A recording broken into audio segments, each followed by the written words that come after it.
Okay, so this is kind of a vulnerable avenue for me to share my feelings and thoughts about the Church of Jesus Christ of Latter-day Saints, because I know that everything gets attacked on the internet.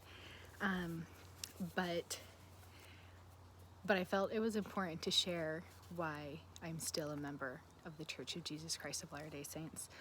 I've gone through lots of ups and downs with my beliefs in God and the church and everything, and like big ones that I was born and raised in the church, and I served a mission. I was married in the temple, and then even after all of that, I still for like 2 years didn't know if there was a God, and I still tried to go to church and everything and do what I was supposed to, and it was just really hard. I felt like I was never getting answers, and that was super hard for me. And then I finally had some experiences where I felt like I couldn't deny it, and it made me such a happier person to like finally have a sure knowledge of that again, that there was a God, and that was really important to me. And then I had a baby, and my baby was probably 6-ish months old or something, where I started to have questions again. I had read some stuff on social media, that people were talking about, some close friends that I had that were leaving the church, over a lot of the church history. And I knew a lot of friends were leaving over a lot of social issues from the church and whatnot, and understandably so. But like some of the church history stuff was new to me, and so like I was finding out about, I had always been taught an account of Joseph Smith and the first vision that he had when he saw God the Father and the Son Jesus Christ. And there was always just kind of one account that I was always taught. And I had learned that there were several accounts and they were all very different. And so that kind of threw me. That wasn't something I had known before, and kind of was getting at me for a while, and I wanted to know more and understand more. And reading comments that this friend had put, I learned about all these other church history things that were really bothering people and were causes for them leaving the church. And so I started to look into it more, and it was all stuff that the church was putting out. Within the last few years, the church has made a lot of these old historical church essays more accessible to people, and so reading some of the doctrine in them has caused a lot of people who have been members forever to leave the church. And we also recently had these books about the early saints of the church. They're called Saints, and there are a lot of details and facts in there that weren't common things that we talked about in church on a regular basis. And again, those things were causing a lot of people to leave the church. And so it was like really getting at me. I don't read a lot. and so I had never read the essays before. And I was like so concerned, like, oh my goodness, everyone in the church is reading materials from the church and leaving.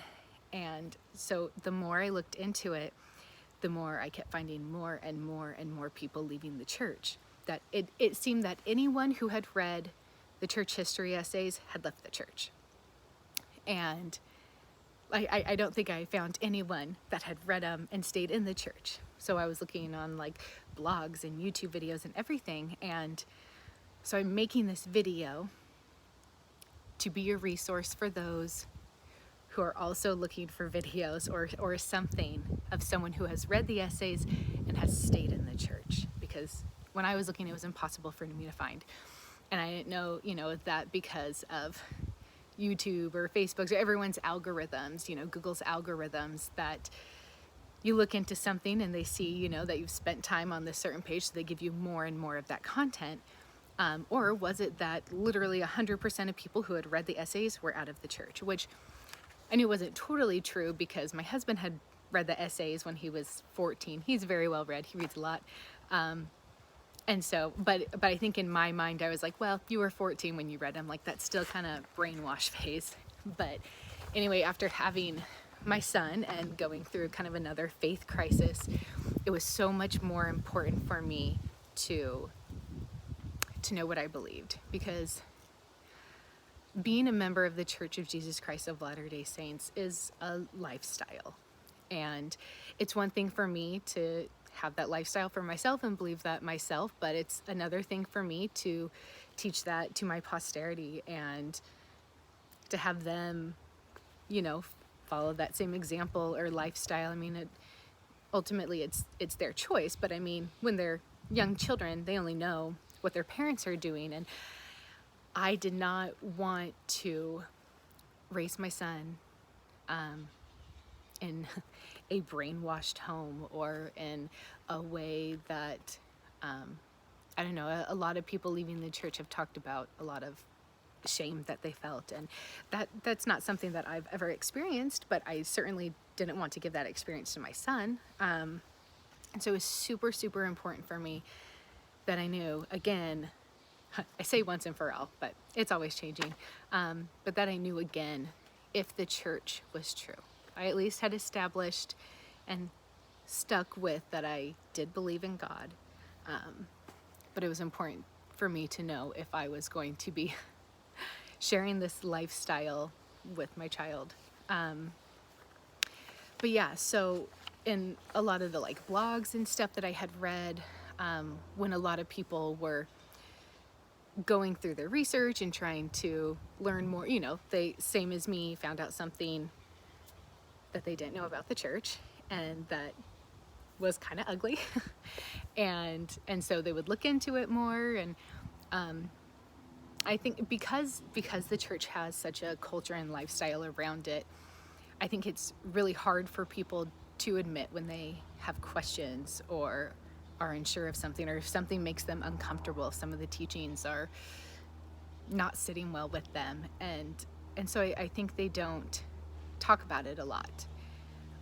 I talk a lot, and it was really important for me to know, but I know that I always, often, I'm always getting lost in my own mindsets, my own rabbit holes and trail of thought. And really, I feel like our mindsets in one specific moment really dictate a lot about what we think, because of the certain situation that we're in and what we are currently going through. And we can be going through something completely different in life at another time, and hearing the same things means something different to us, because it's wherever we are and whatever circumstances we're in right now, whether it's personally or even as a society, as a whole culture. And so it was important to me that I didn't just do this by myself. And so I started talking to my husband, and I was asking him if he would read the church essays with me, and because he had read them before. And I think, so as we were going through them, I felt like a lot of the stuff I did already know. It wasn't new to me, or was easily explained. It didn't seem that different to me. And for him, he had kind of felt the same, because since he had read them when he was a teenager, he had continued in the gospel with this knowledge. So it wasn't that he learned about it in his mid-30s and decided whoa, this is weird, I've never heard of this. He had been through the church, listening to the doctrine with these principles in mind. And anyway, and so as I read these things, nothing really seemed too off to me. But I mean, there was also a CES letter that had been posed, and with questions on it there, and so we started going through that together, and some of that stuff was new to me, because it was where the Book of Mormon takes place, and I don't know any of that stuff. And yeah, but I mean, in looking into all those things too, I never really felt as blindsided as I thought I would. Which isn't going to be the case for everyone. I served a mission on Temple Square, and so I had a lot of things about church history and everything coming at me all the time. And while I was on my mission, a lot of those things were new to me. But so, I had heard of these things before I had read them. And so I then, it's one thing between me and my husband.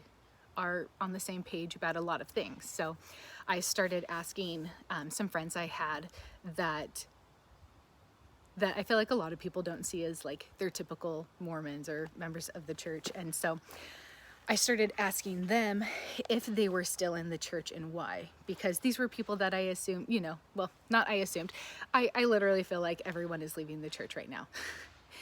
And it's really hard for me because I just keep thinking like, what am I missing? And anyway, so I asked some friends that I knew had a bunch of other friends leaving the church as well, or their spouses.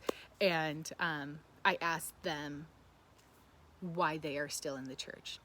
And one of my friends, talked to me about how, she also, all of her friends are leaving, mostly for social issues, not church history. But she said, I mean, the relationship that she has with her Heavenly Father is something she can't get any other way, and it's so important to her. And I could relate to that. I mean, I've gone through times where I've felt closer to my Father in heaven than others, but I could definitely understand that and get that. But then I had asked her if she had read the church essays, and I think she said no, which was super surprising to me because she is like I don't know if it's a matter. She studied the Bible in college. It was like her thing. She is so smart and amazing. And so maybe she has read the essays. I remember that there was a good amount of friends when I had asked if they had read the essays, are you still in the church? Yes. Have you read the essays? No. And I was like, okay, well, are you still in the church because you haven't read them yet? Or because, and yeah, I mean, I dismissed my husband reading them. One of my friends though, that I had asked, if she had read the essays, she said she had, and I was like, and you're still in the church? Like, and so then my thought went to, well, you're really smart and you just read a lot and you have a lot of stuff coming at you. Like, and I just kind of, discredited her opinion too, that like, you can still read the essays and still, believe in the church.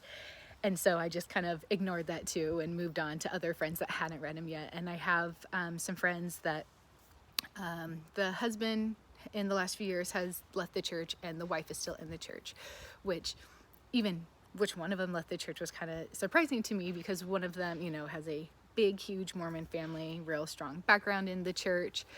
And the other one, I mean, her family are members of the church too. Some are active, some aren't. Like, it was never a big deal. Like, going to like a weekly youth,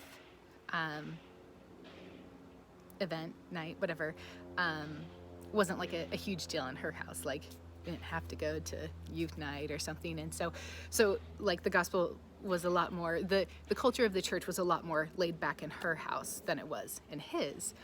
And he was the one that left the church and she is still in the church. And so I kind of sat both of them down and I asked them how they do that and why. And because it was just so funny to me that, I mean, I know they're, very much on the same page about so many things, even social issues. But one was in the church and one wasn't anymore. And so the one who wasn't in the church hadn't read the essays. And so again, I was like, well, is it because you haven't read them? But she kind of explained things to me in a way that really helped and have still helped of the Church of Jesus Christ of Latter-day Saints is an organization. So there's the gospel of Jesus Christ, and the church is kind of an avenue for that gospel, and we practice the gospel. We have the priesthood authority that Christ had was on the earth when he was on the earth, but it is an organization that could fail. That's not to say that the church would fail or is going to fail, but it's an organization, and it could, like, it's run by Jesus Christ, but through man, and anyway, it was just a really eye-opening, helpful way of looking at it, that I wasn't, putting my faith in the church, but I was putting my faith in the gospel of Jesus Christ, and that this is his church. And I mean, people always talk about like the church isn't or the church is perfect, but the people aren't, or, you know, the gospel of Jesus Christ is perfect, but the people aren't. And I think, you know, it might sometimes be said church, but it kind of made me realize, like, okay, it's the gospel is perfect, the people aren't. And people say that all the time. I would always, you know, just kind of let it brush by me. I didn't love the saying, but it made a lot more sense to me in that way. That it wasn't just the people aren't perfect, but I mean, even the organization isn't, you know, fully perfect being complete. We talk about how the Church of Jesus Christ was restored on the earth today, and we're still going through that restoration. Things still change. And we always talk about, you know, the doctrine staying the same, or the gospel being the same, and, you know, but the way that we practice it and do it changes. Anyway, so these things were super, super helpful to me, and I was feeling pretty good about things, but still wasn't 100% there. I actually felt like I had a hard time. I mean, my son was only, you know, not even a year old, but I had a hard time knowing who I should be around him, or what I should talk to him about, what I should do around him, because I was, you know, going through this thing of not knowing for myself. And again, I didn't want to pass on any wrong traditions to my son. And then there was an institute class offered where I am, where they were reading the book Saints, and I hadn't read it yet. And so I thought that would be a good place for me to ask questions, voice concerns, get some answers, see what other people are thinking and feeling, in a safe environment, you know, and with people who had views other than mine. And so we started reading the book, and that first chapter was just like totally throwing me. I think it was the first, maybe the second, I don't know, the first reading of it. You know, things about the story of how the Book of Mormon was translated, or, you know, Joseph Smith's seer stones and mistakes that he made, and, like, you know, jobs that he took that weren't super, like, they weren't, I can't even think of the word, well-respected jobs, like treasure hunting, and using his seer stones for treasure hunting. And a lot of these things were super hard for me. And so I came, you know, to the second class to be like, okay, I would like to talk about these things. And it was just put into perspective to me. So a lot of these little details that I was learning about the church, or about the history of the church, were not settling to me, and they were really hard for me. And, you know, I think, how can a prophet of God be doing this? Or, like, this is kooky. You know, I feel like, so growing up, I grew up in Washington State, and so there's a good amount of members here. I mean, it's no Utah or Idaho or whatever, but I was always told by people at school, like, oh, you're Mormon, you believe this. And they'd say, like, the kookiest things. And I was like, no, I do not. And I was learning, yes, those are part of the history of my church. So it was funny reading those things and be like, oh my gosh, that thing that girl said in 8th grade is true. We do believe, you know, and yeah, so that kind of threw me. But looking at each of these little details and events is hard for me in our day and age to look at that and to be okay with that. And I know so much of it comes from the culture and the times, and, or even, you know, what's recorded, and I mean, what even got recorded truthfully, you know. Freedom of the press, right? Oh, sorry. And so looking at the details were hard, but looking at the big picture, everything seemed to make sense. And we even talked about how failures are still part of God's plan and still help to bring his purposes about. We believe that when Adam and Eve were in the Garden of Eden, you know, they were asked not to partake of the forbidden fruit. And Eve still did. And we believe that because she did, you know, her eyes were open, she shared with Adam, his eyes were open, and they were able to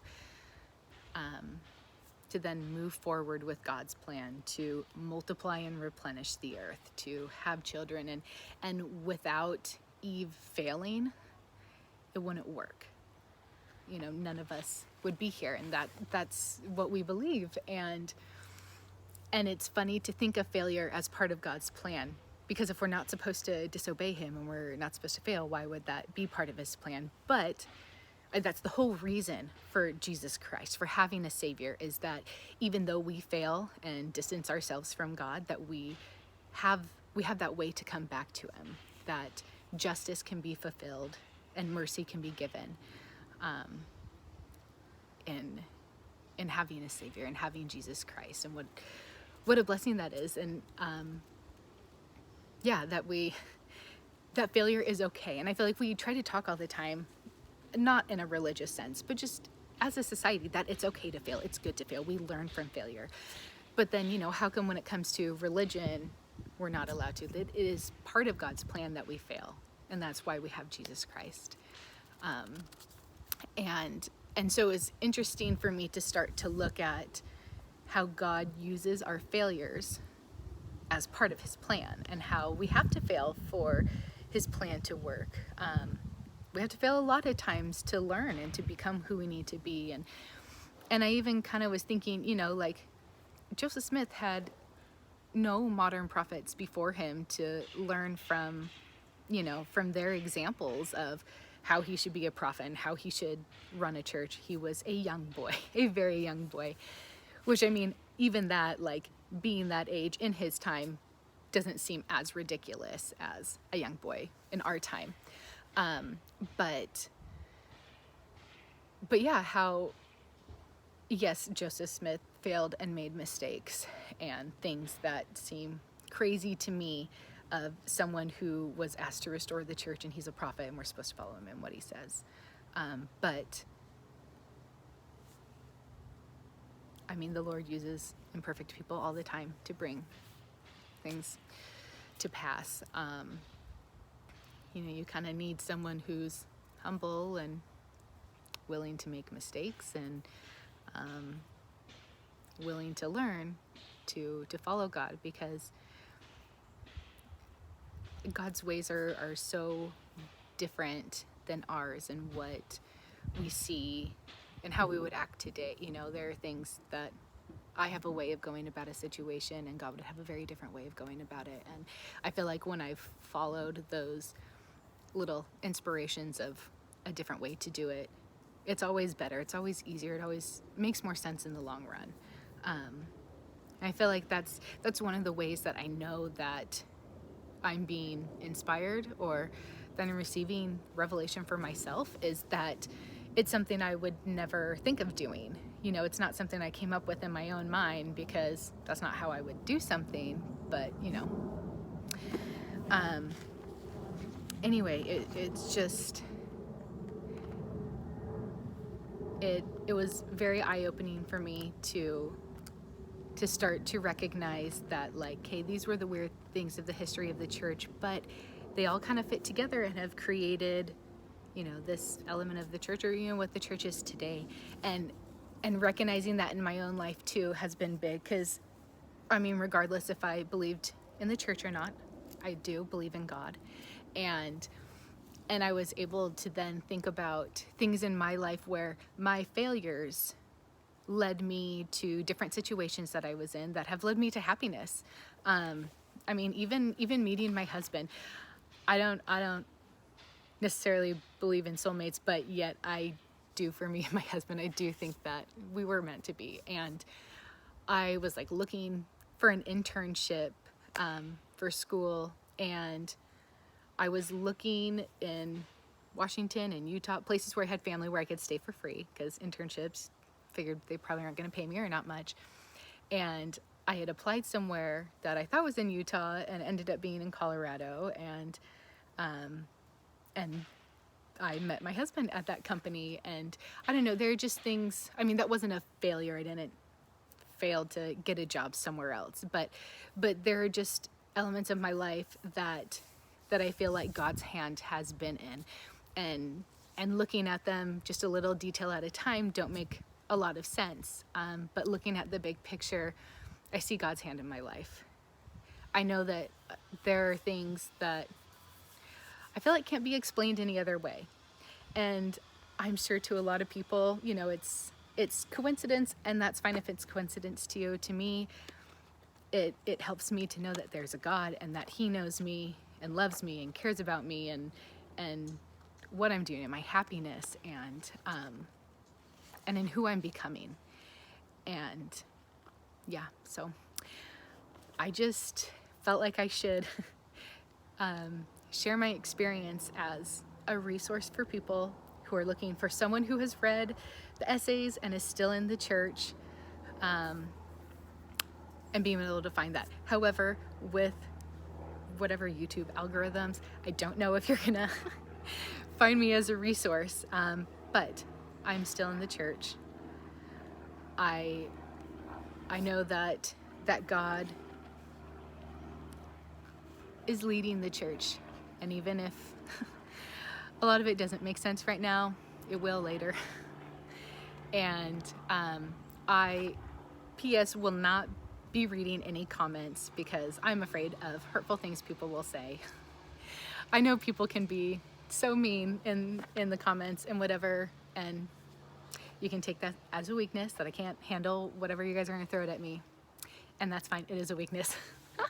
I take things very hard. I get offended very easily. So when I don't respond to you, don't think it's whatever. Yeah. Anyway, thank you for listening to this.